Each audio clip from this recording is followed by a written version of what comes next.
নাগরিক সংবাদে স্বাগত। আপনাদের সঙ্গে আছি ফয়সাল মোর্শেদ। শুনছিলেন সংবাদ শিরোনাম, এবার জানিয়ে দেব বিস্তারিত। দেশের বর্তমান পরিস্থিতিতে যখন নির্বাচন অতি প্রয়োজনীয়, তখন কয়েকটি দল নির্বাচন পেছাতে চেষ্টা করছে, যা হতাশার বলে মন্তব্য করেছেন বিএনপির মহাসচিব। রাজধানীতে একটি বইয়ের মোড়ক উন্মোচন অনুষ্ঠানে তিনি এসব কথা বলেন। সংস্কার নিয়ে বিএনপিকে ভিলেন বানানোর চেষ্টাও করা হচ্ছে বলে অভিযোগ করেন তিনি। বিস্তারিত রাশেদুল কাদিরের রিপোর্টে।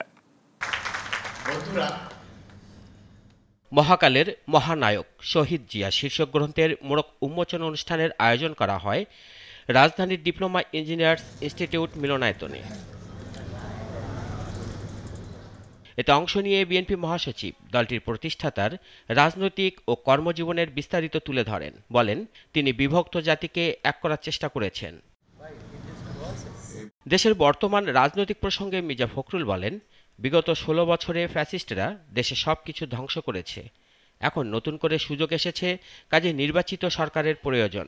এখন এই 1 বছরের মধ্যে আমরা আমাদের যে অন্তর্বর্তী সরকার আছে তাকে সহযোগিতা দিয়ে আর সহযোগিতা করে আমরা একটা জায়গায় আসার চেষ্টা করছি, একটা নির্বাচন যেন করা যায়। আমি কোন দলকে দোষারোপ করতে চাই না, কোন ব্যক্তিকে দোষারোপ করতে চাই না, কিন্তু হতাশার সঙ্গে লক্ষ্য করি যে কোনো কোনো রাজনৈতিক দল নির্বাচন যেন পিছিয়ে যায়, নির্বাচন যেন সঠিক সময় না হয় তার চেষ্টা করছে। এটা ঠিক হচ্ছে না। সংস্কার বিষয়ে বিএনপির এ নেতা অভিযোগ করে বলেন, অনেকেই তাদেরকে ভিলেন বানানোর চেষ্টা করছেন, অথচ এদেশে যা কিছু ভালো তার সবই বিএনপির করা। বিএনপির জন্ম তো সংস্কারের মধ্যে, সংস্কার দিয়েই, অথচ এমনভাবে কথা বলা হয় যে বিএনপিকে ভিলেন। কিছু কিছু লোক বলার চেষ্টা করেন, আমি বিস্মিত হই। বাংলাদেশে যা কিছু ভালো হয়েছে সব বিএনপির হাত দিয়ে হয়েছে, জিয়া রহমানের হাত দিয়ে হয়েছে এবং দেশনেত্রী বেগম খালেদা জিয়ার হাত দিয়ে হয়েছে। আওয়ামী লীগ জিয়ার নাম মুছে ফেলার অনেক চেষ্টা করেছে, কিন্তু পারেনি। ভবিষ্যতে কেউ পারবে না বলেও জানান বিএনপি মহাসচিব। রাশেদুল কাদির, নাগরিক, ঢাকা। বিগত 3টি জাতীয় নির্বাচনকে প্রহসন আখ্যা দিয়ে নির্বাচন কমিশনকে সতর্ক থাকার আহ্বান জানিয়েছে বিএনপি। দলটির দাবি, প্রশাসনকে রাজনৈতিকভাবে ব্যবহার করা হলে সুষ্ঠু ভোট সম্ভব নয়। নির্বাচন ভবনে প্রধান নির্বাচন কমিশনারের সঙ্গে বৈঠকের পর এসব কথা জানান বিএনপির নেতারা। বিগত 15 বছর ধরে প্রশাসনকে রাজনৈতিকভাবে ব্যবহার করে 3টি প্রহসনের নির্বাচন অনুষ্ঠিত হয়েছে, এমন অভিযোগ বিএনপির। দলের মতে এই প্রক্রিয়ায় জনগণের ভোটাধিকার হরণ হয়েছে, ক্ষতিগ্রস্ত হয়েছে গণতন্ত্রের ভিত্তি।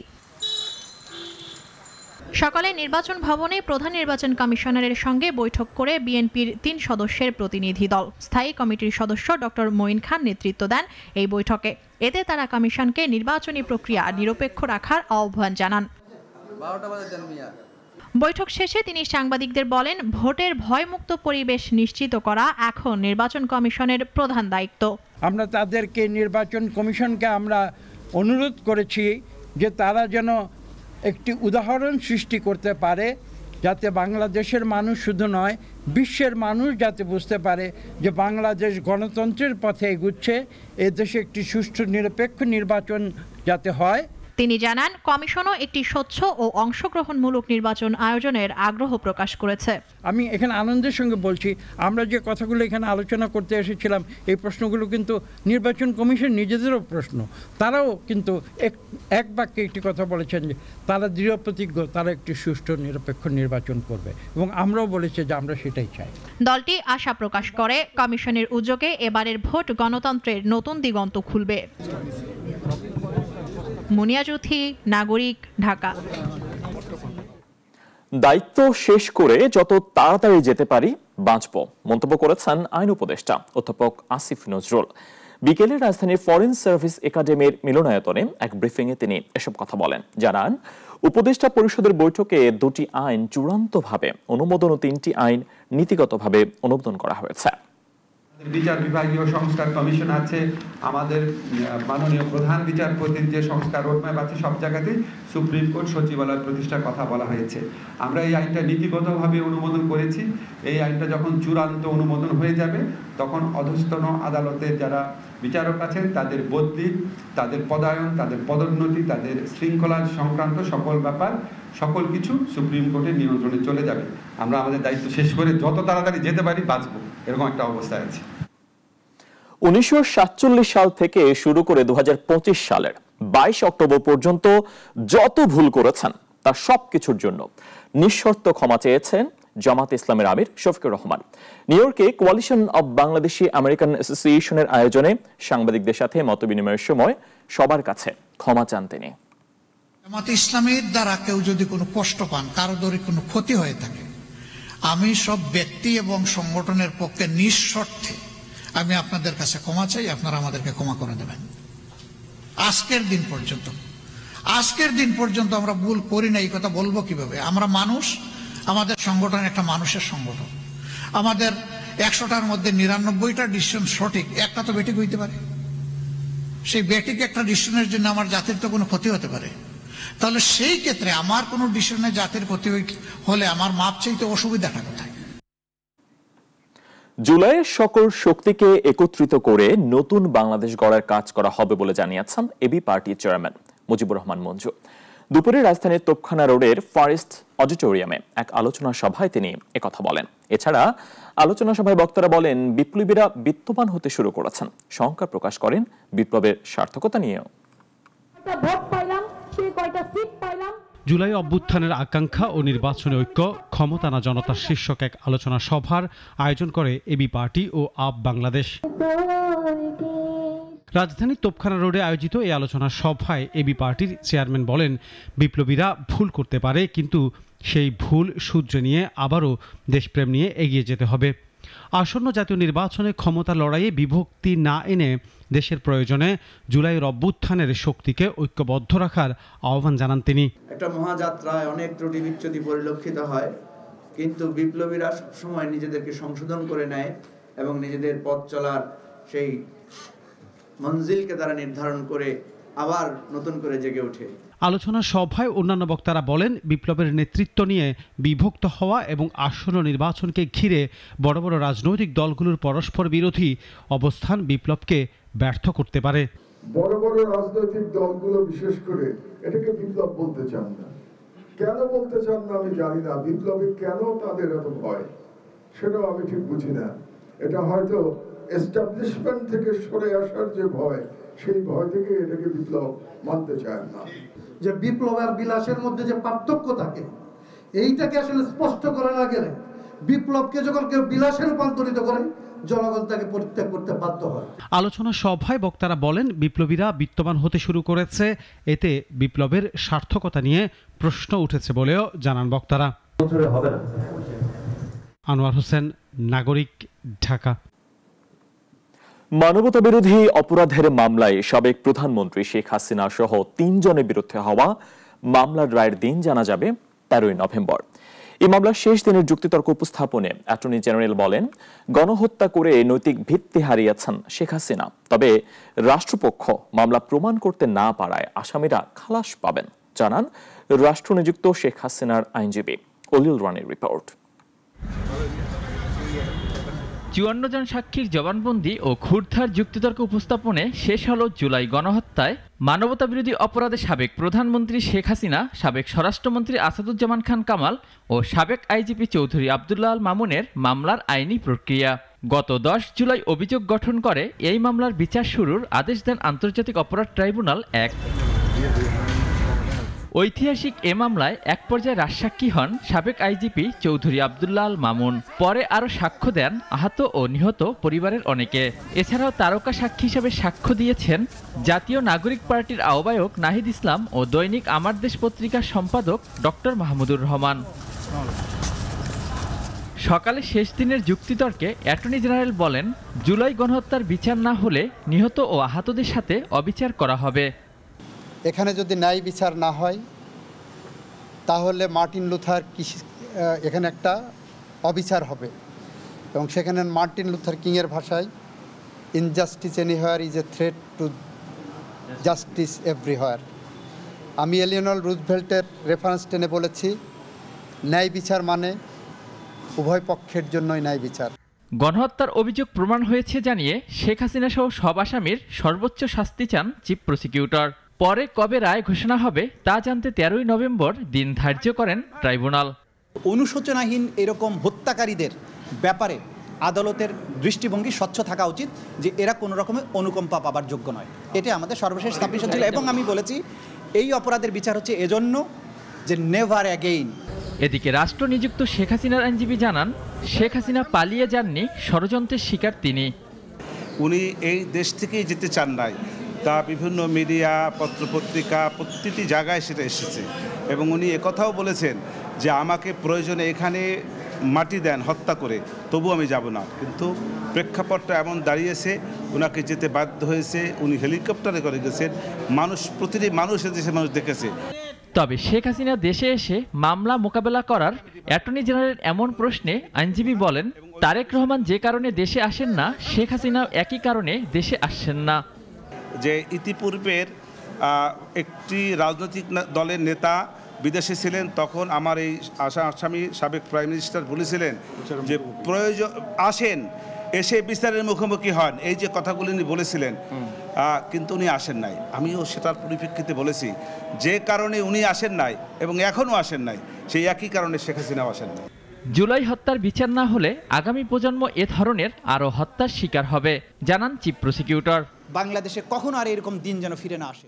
অলিউল রনি, নাগরিক, ঢাকা।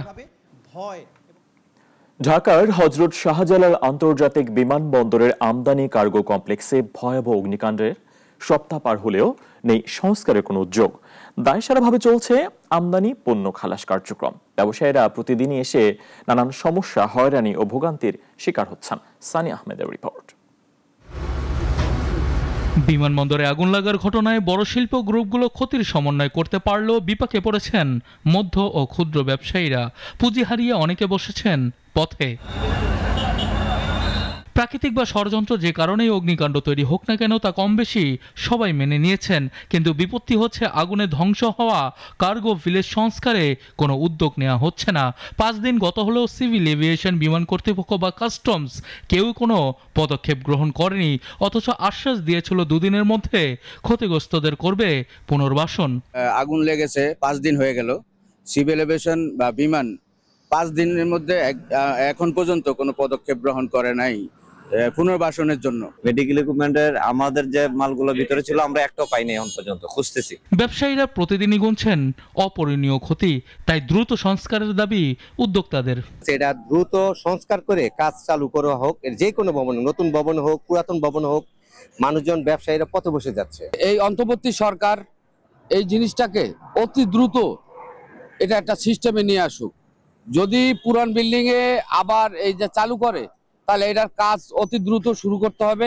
বিমানবন্দরের কার্গো ভিলেজের আগুনে প্রায় 12,000 কোটি টাকার ক্ষতি হয়েছে বলে দাবি ব্যবসায়ীদের। সঠিক ক্ষয়ক্ষতির পরিমাণ নিরূপণে অবশ্য গঠিত তদন্ত কমিটি কাজ করছে, কিন্তু ক্ষতি যতই হোক সেই ক্ষতিপূরণ কে দেবে সে প্রশ্নের উত্তর পেতে হয়তো অপেক্ষা করতে হবে বহু সময়।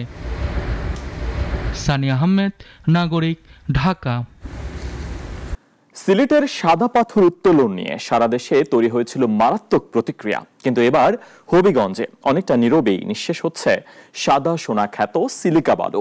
নিষেধাজ্ঞা সত্ত্বেও বিভিন্ন উপজেলায় প্রকাশ্যে চলছে সিলিকা বালু উত্তোলন, পরিবহন ও বিক্রি। ব্যবহৃত হচ্ছে শক্তিশালী ড্রেজার, এক্সকাভেটর ও বোমা মেশিন।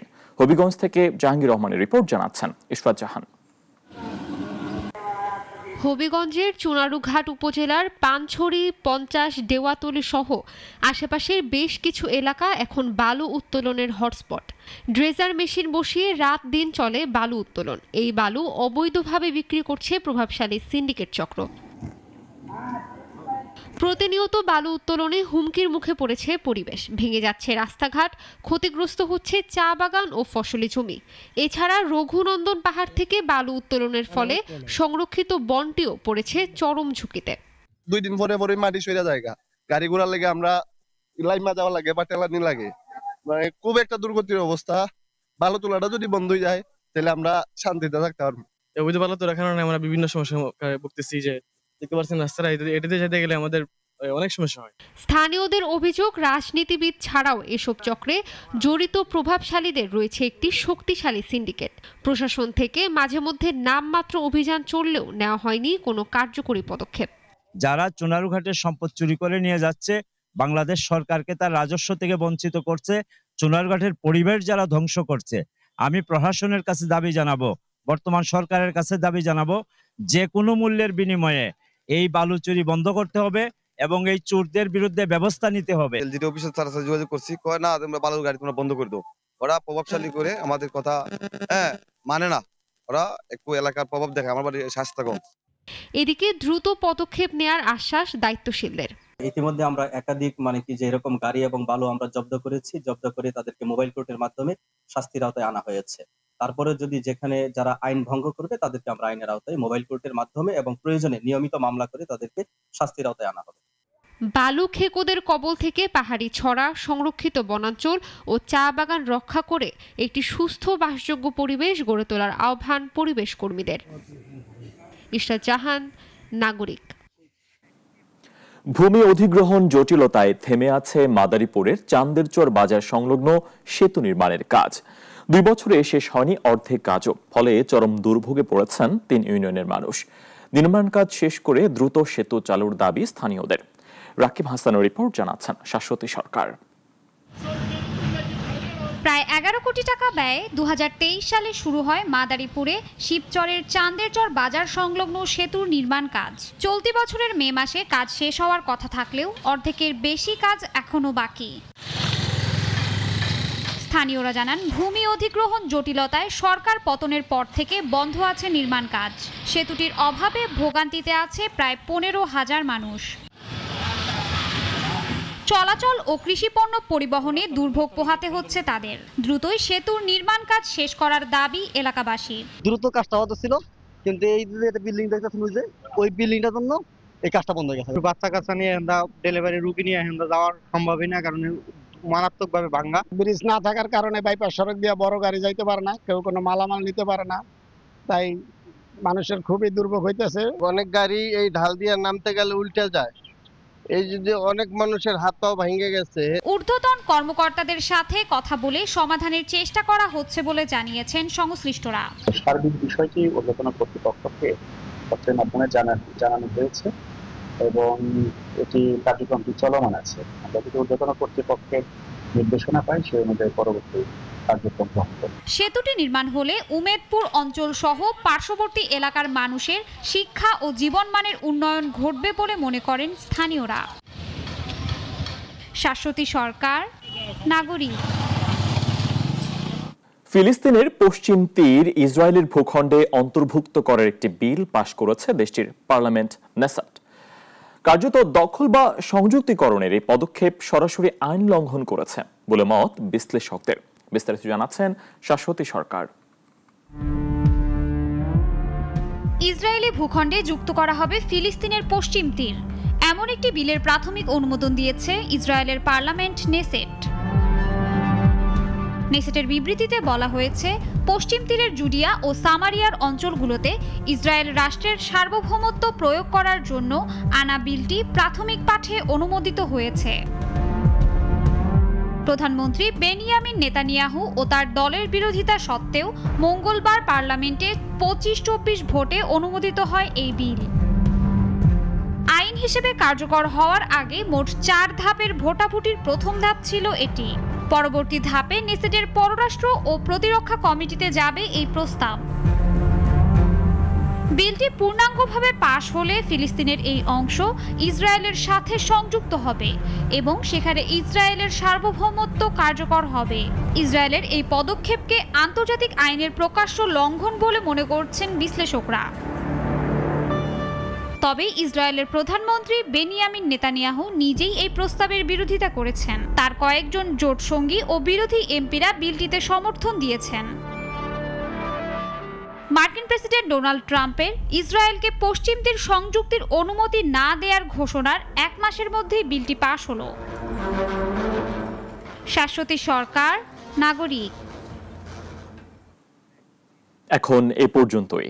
নাগরিকের খবর ও অন্যান্য আয়োজন দেখতে চোখ রাখুন আমাদের ওয়েবসাইট, ইউটিউব ও ফেসবুকে। সবাইকে ধন্যবাদ।